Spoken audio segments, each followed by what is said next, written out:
محترمہ حاجرہ مسعود صاحب، اب چند ذاتی سوالات آپ سے جی کرنے ہیں۔ فرمائیے۔ پہلی بات تو یہ ہے کہ ہمیں یہ معلوم ہو جائے کہ آپ کہاں پیدا ہوئی، ابتدائی تعلیم کہاں پائی، اور اس سے متعلق جو بھی باتیں آپ کے ذہن میں ہوں۔ شاعر صاحب، میں لکھنؤ میں پیدا ہوئی، جی لیکن میرا سارا بچپن جو ہے وہ یو پی کے قصبوں، چھوٹے چھوٹے شہروں میں گزرا ہے۔ جی ابتدائی تعلیم گھر پر ہی ہوئی۔ اس سلسلے میں میری یادیں بہت ہی تکلیف دہ ہیں۔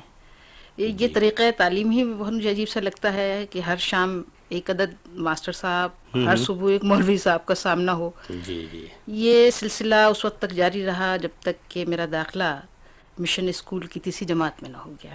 اچھا حاجر صاحب، یہ بتا سکتے ہیں کہ آپ کے گھر کا ماحول کیسا تھا؟ یعنی ادبی تھا یا غیر ادبی؟ میرے گھر کا ماحول تو خاصا دلچسپ تھا۔ جی مثلا ہمارے یہاں تنخواہ ملنے سے پہلے میرے اماں ابا اخراجات کا بجٹ بنانے بیٹھا کرتے تھے، تو ہر مہینے خاصی رقم کتابوں رسالوں کی خریداری کے لیے رکھی جاتی تھی۔ اچھا اچھا ہمارے کھلونوں کی کوئی مد مشکل ہی سے اس میں نکلتی تھی۔ ہمارے ہاں بچوں کو 2 رسالے، 2 زنانہ رسائل کے علاوہ جو رسالے آتے تھے جی ان کا شمار اپنے دور کے عمدہ رسالوں میں ہوتا تھا، مثلا نگار، ہاں کلیم، جی جی ہمایوں، ادبی دنیا وغیرہ۔ ان کے علاوہ کچھ مذہبی رسالے اور اخبار وغیرہ بھی باقاعدہ آتے تھے۔ جی کتابیں الگ تھیں۔ اس کے علاوہ ابا میاں کا جہاں بھی تبادلہ ہوتا، ان کے حلقہ احباب میں ایسے لوگ آ جاتے جن کی وجہ سے گھر کے مردانہ حصے میں جی ادب، سیاست، شاعری، انہی چیزوں کا ذکر تھا۔ اب اسے جی آپ چاہیے تو ادبی ماحول کہہ لیں۔ ہاں صاحب، نہیں یہ تو سمجھتی بہرحال ہوں۔ بہت ادبی ماحول تھا، اور اس سے پھر آپ نے بہت یہ کچھ۔ تھا کہ میری امی بھی کچھ لکھتی تھیں اچھا اور اچھا ابو جی بھی جی کچھ نہ اچھا کچھ اچھا، لکھتے رہتے تھے، ہاں تو ان کے تو اثرات ایک آپ نے طرح ضرور سے قبول جی کیے ہاں۔ ہوں گے۔ اچھا یہ بتائیے کہ بچپن کے کچھ ایسے مشاغل بھی ہیں آپ کے جن سے یہ معلوم ہو کہ آپ اپنے ماحول میں دوسروں سے مختلف تھیں؟ جی نہیں شاعر صاحب، جی میں اپنے ماحول میں دوسروں سے میرا خیال ہے مختلف تو نہیں تھی۔ جی بس ایک کہانیاں سننے کا شوق تھا، اور جی یہ ساری دنیا کے بچوں کو ہوتا ہے۔ ایک بات بتاؤں، جی مجھے جب پہلے ماسٹر صاحب کے پاس بیٹھنا پڑا جی تو میں نے بار بار سخت بغاوت کی، اچھا کتاب اور کاپیاں پھاڑیں، سلیٹ بھی توڑی، روئی اور کان کھچوائے، خوب۔ مگر کہانی سننے کے شوق کی وجہ سے ہوں، ہوا یہ کہ بہت جلدی خود ہی پڑھنے کا مجھ میں شوق پیدا ہو گیا۔ ایک دن یہ ہوا کہ بچوں کے رسالے میں، شاید اس کا نام بنات تھا، جی سنڈریلا کی کہانی کا ترجمہ اور جی تلخیص شائع ہوئی۔ اچھا وہ میری سب سے بڑی بہن نے مجھے پڑھ کر سنائی۔ جی میں نے بار بار سننے کی فرمائش کی تو انہوں نے کہا بھائی خود پڑھ لو، اور یہ کہانی جو مجھے اتنی پسند تھی، میں نے خود پڑھنے کے شوق میں جی الف بے تے کی جو ہاں مصیبت تھی وہ اچھا برداشت کر لی۔ خوب۔ تو اب اب رہا اپنے ماحول سے مختلف ہونے والی بات جو ہے نا، تو وہ مجھے ایک بات یاد آ رہی ہے جی جی کہ وہ میں اپنی ایک الگ کیاری ضرور بنایا کرتی تھی ہر جگہ۔ ہمارے یہاں جی جی پھولوں کا شوق بہت تھا، گھر میں کیاریاں اچھا بنتی تھیں، اچھا باہر بھی بنتی تھیں، لیکن میں جو تھی نا وہ سب سے الگ جا کے چھپا کے ہاتھے میں کسی ویران سے اس میں جا کے جھاڑ جھنکار کے بیچ میں اپنی کیاری بنا کے، اور اس میں جو بھی ملتا تھا وہ دیتی تھی۔ بس اچھا مجھے اچھا، ڈر یہ لگا رہتا تھا کہ کوئی آ کے اس کو اجاڑ نہ دے، اور سب سے چھپاتی تھی اس چیز کو۔ ہاں بس صاحب، یہیں اب سے اسی بات کھلتی جی ہے، یہیں سے راز ملتا ہے آپ کی ادبی زندگی کا اور آپ کے انداز فکر کا۔ اچھا حضرت صاحب، ویسے تو بات بہت پرسنل ہے، لیکن لوگ چاہتے ہیں کہ ادیب کی زندگی کے ان پہلوؤں کے بارے میں واقف ہوں جی ہاں جو عام طور پر، میرا اشارہ ہے کہ جی آپ کے ہاں گھر کے جو معاشی اور اقتصادی مسائل جو تھے جی اس کا جی کچھ پس منظر آپ بتا سکتے دیکھیے شاہ صاحب، بات یہ ہے کہ وہ ہم نے تو اپنے نانا دادا کی زبانی ہیں؟ جی ان کے خاندان کی خوشحالیوں کے تذکرے جی ضرور ہاں سنے تھے، جی جی اور یہ تذکرے میرا خیال ہے کہ ہمارے یہاں ویسے ہی تذکرے ہیں جو غدر کے بعد جی بر صغیر کے بیشتر مسلمان گھرانوں کی اندوہناک تاریخ کا ایک حصہ ہیں۔ جی لیکن میں نے بس جس ماحول میں آنکھ کھولی وہ تو ایک بھئی اوسط درجے کا گھرانہ تھا، جی اور یہاں سوتی لباس پہننے کو تعلیم یافتہ ہونے کی نشانی سمجھا جاتا تھا، لیکن کھانے پینے اور رہن سہن پر کچھ زیادہ ہی خرچ ہوتا تھا۔ جی جی ہاں بس یہ ماحول تھا، اور یہ اقتصادی یا معاشی پس منظر آپ کہہ ہاں لیجیے۔ صاحب، متوسط گھرانوں میں تو یہ بات ہوتی تھی۔ ویسے اس سے قطع نظر حضرت صاحب یہ بتائیے کہ طالب علمی کے زمانے میں ایسے بھی کچھ آپ کے مشاغل رہے جو آپ کی افسانہ نگاری کے محرک بنے؟ دیکھیے میری افسانہ نگاری کے محرک اسکول نہیں تھا، کیونکہ اسکول میں میرا بہت ہی مختصر سا وقت گزرا. جی جی. میرے تو وہ حالات تھے افسانہ نگاری کے محرک جن کا سامنا مجھے اپنی امی اور بھائی بہنوں کے ساتھ اپنے ابا میاں کی جوان موت کے بعد کرنا پڑا. جی جی. ہاں تو مطلب یہ کہ زندگی نے آپ کو افسانہ نگار بنا جی دیا. ہاں جی ہاں. اچھا ہے صاحب، یہ بتائیے کہ پہلا افسانہ آپ نے کس عمر میں لکھا؟ اگر اسے افسانہ کہا جائے جی. تو وہ میں نے لکھا تھا کوئی میرا خیال ہے 13 سال کی عمر میں لکھا تھا. اچھا جی. وہ بچوں کے ایک رسالے میں چھپا تھا. اچھا. اور جب اس وہ افسانہ وقت چھپا تو آپ کے میں گھرانے کا کچھ رد عمل کیا جی تھا ہاں. اس پر؟ تو وہ رد عمل تو چونکہ موضوع ایسا تھا، ایک شخص تھا جو سڑک کے کنارے بھوک سے مر جاتا ہے. جی جی. تو اس میں کوئی ایسی بات نہیں ہاں تھی. ہاں ٹھیک تو ہے. اس میں کسی نے کوئی برا نہیں مانا، بلکہ بہت خوش ہوئے، اور بلکہ جو بھوک کا احساس تھا جو ہمارے گھر کے لیے اب جی ایک جی. ہاں طرح ہاں سے قسمت ہاں میں ہاں صحیح. شامل ہو گیا تھا، تو ظاہر ہے کہ اس نے متاثر کیا افراد خانہ کو اور رشتہ داروں کو. اچھا، اصل میں ناخوش ہونے کا جو قصہ تھا نا، جی جی. وہ تو بعد میں آیا، اس کے 2 ہاں سال ہاں. بعد. اچھا. اس وقت آیا جب ادبی دنیا میں ننھے میاں اور ساقی میں ہائے اللہ چھپا. ہاں جی اچھا، جی. تو اس وقت یہ ہوا کہ کئی بزرگ ہمارے اتنے ناراض ہوئے کہ قطع تعلق کی دھمکیاں دیں، اچھا. کیونکہ ان کا خیال تھا کہ لڑکیوں کو صرف اصلاحی مضامین لکھنے چاہیے. حتیٰ کہ میری ایک خالہ جو علی گڑھ میں پڑھتی تھیں، ہاسٹل میں اور اپنے استادوں کی تنقید کی وجہ سے جی. اتنی زیادہ دل برداشتہ ہوئیں کہ انہوں نے ہمیں ایک بہت سخت خط لکھا اور منع کیا کہ ہم کوئی ایسے موضوع پہ ہم لوگوں کو ان عمروں میں ایسا اچھا. نہیں لکھنا چاہیے. تو ہاں سب. اس کی وجہ سے تو میں تو آپ کو بہت گھبرائی یقیناً اور بہت ہی پریشان ہوئی کہ میں نے کوئی بہت بڑا جرم کیا ہے. ہاں صاحب، یہ تو بہرحال جس ماحول میں آپ نے پرورش پائی ہے تو وہاں ایسی باتیں تو ہو سکتی تھیں کہ آپ کے اس قسم کے موضوعات پر جو زندگی کی بڑی سچی عکاسی کر رہے ہوں تو کچھ لوگ اندیشے محسوس کر رہے ہوں. لیکن خیر، ہر ادیب کے ساتھ یہ حالات پیدا ہوئے ہیں. اچھا یہ بتائیے کہ جب گھر کا ماحول یہ تھا، اور تو بعد میں آپ کی حوصلہ افزائی کس نے کی اس سلسلے میں جو اب آگے بڑھی ہیں آپ؟ دیکھیے، میری حوصلہ افزائی میری امی نے کی، اور ایک میرے اکلوتے ماموں تھے جی بہت ہی نوعمر سے، جی. بیچارے انہوں نے کی.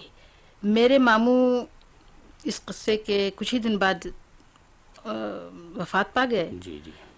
تو لیکن انہوں نے جب یہ سارا قصہ ہوا اور دھمکانا اور یہ وہ، تو انہوں نے کہا تھا دیکھ لوں گا کوئی کیا بگاڑ لے گا تمہارے سلسلے میں، جو بھی تمہارا جی چاہے لکھو بس، اچھا. لیکن لکھو سچی بات لکھو، ہاں ہاں اور الفاظ جو ہے ان میں احتیاط برتو. ہاں ہاں یہ ان صحیح. کی نصیحت تھی.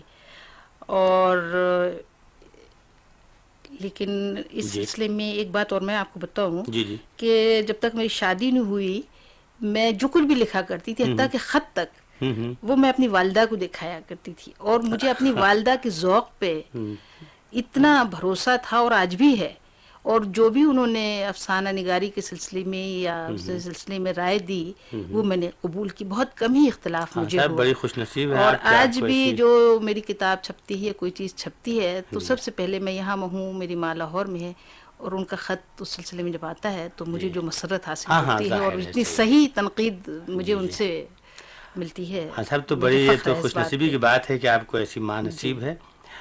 اچھا حیدر صاحب، یہ بتائیے کہ جو ابتدا میں آپ نے لکھا تو کیا خواتین کے رسائل میں لکھا جو عموماً ہمارے یہاں چھپتے رہتے تھے، نہیں اور صاحب، یا بالکل نہیں. ادبی رسائل جو عام ہوتے تھے؟ دیکھیے نا، میں نے تو وہ زنانہ رسائل جی جو ہاں، ان پہ وہی میرا چھاپا ہے وہ اشارہ ان تھا. پہ تو میں نے نہیں لکھ سکی. شاید اچھا. ایک آدھ کوئی چیز چھپی ہو، حجاب وغیرہ قسم کے ایک بامبے سے نکلتا تھا، جی جی. لیکن میری دانستہ یہ کوشش تھی کہ میں ان سے الگ رہوں. وہ ایک خاص ٹائپ جو وہ تو تھا آپ وہ نے مجھے بچپن ہی میں پسند جو ہے. جی کیاری ہاں. الگ بنانے کی جی ایک جی روش اختیار کی تھی، جی. اسی کے نتیجات. اچھا یہ بتائیے کہ جب آپ نے لکھنا شروع کیا اس وقت جو ادیب سرعام آ چکے تھے تو ان میں سے ایسے کون لوگ ہیں جن سے آپ متاثر ہوئی براہ راست، جن کا اثر قبول کیا یا بھئی انڈائریکٹلی؟ دیکھیے نا شاعر صاحب، غیر شعوری طور پر میں کن ادیبوں سے متاثر ہوئی میں کہہ نہیں سکتی. جی جی. دراصل جس زمانے میں نے لکھنا شروع کیا اس زمانے میں رسالے وغیرہ گھر میں بہت کم آتے تھے، جی خصوصاً ترقی پسند ادب سے متعلق جو رسالے نکلتے تھے ان کی پہنچ نہیں تھی میرے گھر میں، اچھا اس لیے ادب کے نئے جو زاویے تھے اور ان سے تو ان کا تو مجھے بالکل شعور نہیں تھا، بس یہ تھا کہ جو چیز بھی دل کھٹکتی تھی ماحول میں اس کو لکھ دیتی تھی۔ لکھتی تھی پہلی کہانی کے بعد ایک دور مجھ پہ ایسا بھی آیا بہت مختصر سا، جس میں رومانوی اور تصوراتی قسم کی کہانیاں میں نے لکھی جی اور بڑی شعریت ریت الفاظ کی بگھاری، لیکن یہ دور تیزی سے گزر گیا، اور جب میں نے اور خدیجہ نے اپنے افسانے ساقی اور ادب لطیف میں اشاعت کے لیے دیے، تب گویا نئے ادب تک ہماری پہنچ ہوئی، وہ چیزیں پھر ہمارے پاس آنے لگی، اچھا اچھا، اور ان رسال میں لکھنے والے بہت اچھے لگتے تھے۔ تو ان میں پسندیدہ کچھ لوگ ہوں گے جو آپ کے جی ہاں، اب بھی اس نسل کے لکھنے والے بہت اچھے لگتے ہیں، مثلاً اس وقت بھی اچھے لگتے تھے،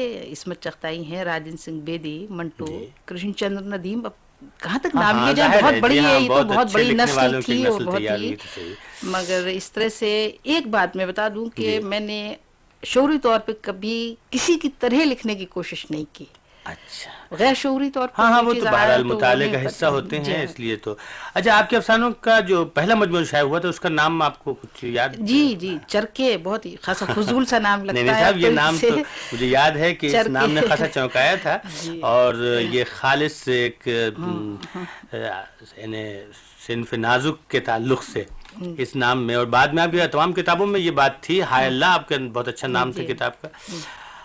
اچھا صاحب یہ بتائیے کہ اب تک آپ کی کتنی کتابیں آ چکی ہیں؟ دیکھیے پہلے تو چرکے تھے، جی پھر ہائے اللہ، اس کے دو ڈھائی سال کے وقفے کے بعد، اور پھر چھپے چوری، جی اور اندھیرے اجالے، جی تیسری منزل، 5 تو افسانوں کا مجموعہ ہے، اور ڈراموں کے بھی تو ہیں؟ جی ہاں ایک ڈراموں کا مجموعہ ہے، وہ لوگ۔ اچھا اچھا صاحب یہ جو افسانے آپ لکھتی رہی، ان کے موضوعات عموماً کیا رہے؟ یعنی آپ نے کسی خاص طبقے کی جی دیکھیں نا نمائندگی شاعر کی؟ صاحب، افسانوں کے موضوع تو بہت ہی مختلف ہوتے ہیں، جی ہاں وہ تو ہے، لیکن میرا تو آپ کو پتہ ہے میں دیہات میں، قصبات میں، شہروں میں ہر جگہ رہی ہوں، تو اس لیے ہر طبقے اور ہر قسم کے کردار میرے افسانوں میں آتے ہیں۔ جی ویسے مجھے ذاتی طور پہ متوسط طبقے کا جو دوغلا پن ہے نا، وہ خواہ شہری ہو یا کہیں بھی ہو، وہ مجھے لکھنے پہ بہت اکساتا ہے اور جلاتا ہے یہ۔ اچھا صاحب آپ نے جو ڈرامے لکھے ہیں تو ایسا بھی کوئی ڈرامہ لکھا جو اسٹیج پلے کے لیے ہو؟ اور دیکھیے نا، میں نے اس میں دلچسپ بات ہے، میں نے چند ڈرامے لکھے ہیں اور وہ حقیقت میں اپنے ماضی سے میں نے انتقام لیا ہے۔ ایک دفعہ ہوا یہ کہ اسکول کے زمانے میں مجھے ایک ڈرامے میں پارٹ ملا، جی، اور جب وہ موقع آیا اسٹیج پہ جانے کا تو ایکٹنگ کرنے کے بجائے تماشائیوں کے سامنے میں گمسم کھڑی رہی پورے وقت، اچھا، اور کانپتی رہی اور آخر بے ہوش ہو کے تقریباً گر پڑی۔ اچھا، میں نے سوچا چلو اب زندگی میں ایکٹنگ نہیں کر سکی تو میرے لکھے ہوئے ڈراموں میں کوئی ایکٹنگ کرے گا، اسی خیال سے میں نے لکھے ہیں۔ سارے ڈرامے جو ہیں 1 ایکٹ ہیں اور اسٹیج پہ کھیلے بھی گئے ہیں کئی دفعہ، کئی ڈرامے اس میں سے، خصوصاً کھڑکی ہے، کھلی کھڑکیاں ہے، دستک ہے، اور فاطمہ ہے، نوری خالہ ہے، یہ کھیلے جا چکے ہیں کئی دفعہ، لاہور میں بھی اور یہاں پہ بھی۔ اچھا حضرت صاحب یہ بتائیے ڈرامے بھی آپ نے لکھے، افسانے بھی لکھے، ناول بھی لکھا آپ نے کوئی؟ جی نہیں، ناول میں نے مکمل نہیں کیا، اس لیے کہوں گی نہیں لکھا۔ ہوا یہ کہ میں نے ناول لکھنا شروع کیا تھا سن 55 میں، اور کافی سے زیادہ لکھ لیا تھا، یہاں کی اطلاع آئی تو تھی یہ کہ آپ ناول لکھ رہی ہیں، پھر میں نے ادھورا چھوڑ دیا۔ کیوں؟ بھئی یہ اس لیے کہ اب سکہ بند ادیب ہونے کے لیے ناول لکھنا یہاں ضروری ہو گیا ہے، کچھ ہمارے یہاں پاکستان میں ادب میں یہ ہوا ہے کہ اب اس کو ادیب ہی نہیں مانا جاتا جو صرف افسانے لکھتا ہے، خواہ اس نے زندگی اپنی افسانہ نگاری میں گزار دی ہو، جب تک اس نے ناول نہ لکھا ہو اسے تسلیم نہیں کر رہے، تو میں نے ضد میں چھوڑ دیا، میں سوچتی ہوں کہ میں کبھی ناول نہیں لکھوں گی، اس لیے اگر مجھے آپ کی حیثیت تو ادب میں مقدم ہے۔ اور ویسے ناول کا ذکر آیا ہے تو بات یاد آئی کہ آج کل تو خواتین بہت سی ناولیں لکھ رہی ہیں، اور صبح شام کسی نہ کسی خاتون کے نام سے کوئی ناول مارکیٹ میں آ جاتا ہے، اور آپ بھی خاتون ہیں۔ تو ٹھیک ہے، اب یہ کچھ زنانہ رسائل والا کچھ اب وہ بنا رہے ہیں، ایک خاص خاتون کے لحاظ سے مجھ سے خواتین کے بارے میں پوچھ رہے ہیں، تو ظاہر ہے آپ عصمت چغتائی، قرۃ العین حیدر، خدیجہ مستور، جمیلہ ہاشمی ہے، الطاف فاطمہ، رضیہ فصیح احمد وغیرہ کے ناولوں کے بارے میں تو نہیں پوچھ رہے ہیں، کیونکہ یہ تو بہت اچھے ناول ہیں۔